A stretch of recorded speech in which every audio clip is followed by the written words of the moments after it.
मेरे प्यारे दोस्त, मनुष्य को अपने जीवन में किसी भी दूसरे आदमी का कभी भी अहित नहीं सोचना चाहिए और न ही अहित करना चाहिए। किसी भी दूसरे आदमी के बारे में कभी गलत सोचना भी नहीं चाहिए, न गलत काम उसके प्रति करना चाहिए। जो भी ऐसा करते हैं उनके जीवन में बहुत बड़ा कष्टों का सामना करना पड़ता है। कृष्ण भगवान को मारने के लिए कंस ने बहुत अत्याचार किया, बहुत बड़ा कष्ट कृष्ण को दिलवाया और कृष्ण भगवान के अपने लोगों को बहुत कष्ट दिलवाया, लेकिन वह कभी भी कृष्ण भगवान को मार नहीं सका।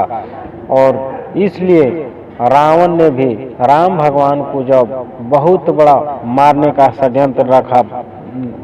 षड्यंत्र किया, मारने का प्रयत्न किया, उनको बहुत तरह से सताया, लेकिन अंत में रावण का मृत्यु हुआ।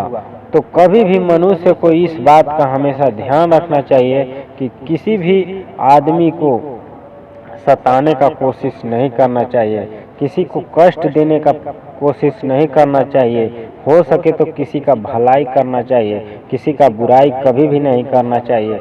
जो भी अपने जीवन में ऐसा करते हैं और अपने जीवन को लगातार अपने लक्ष्य और सपने पर ध्यान देकर और कर्म करते हैं, वही अपने जीवन में सफलता की प्राप्ति करते हैं और वही अपने जीवन को सुखमय और सफल बनाते हैं। इसलिए मनुष्य को अपने जीवन में इस बात का हमेशा ध्यान रखना चाहिए, उसे अपने जीवन में अपने लक्ष्य और सपने पर ध्यान देना चाहिए। यदि हो सके तो परोपकार करना चाहिए, किसी दूसरे के लिए अहित नहीं सोचना चाहिए कि उसके बारे में गलत हो जाए। उसके बारे में यदि सोच सकते हैं तो उसका भलाई सोचिए, उसके साथ परोपकार का भावना कीजिए, उसके साथ परोपकार कीजिए। उसे कुछ देना चाहते हैं तो दे दीजिए, लेकिन उसके बारे में कभी अहित मत सोचिए और न ही अहित कीजिए।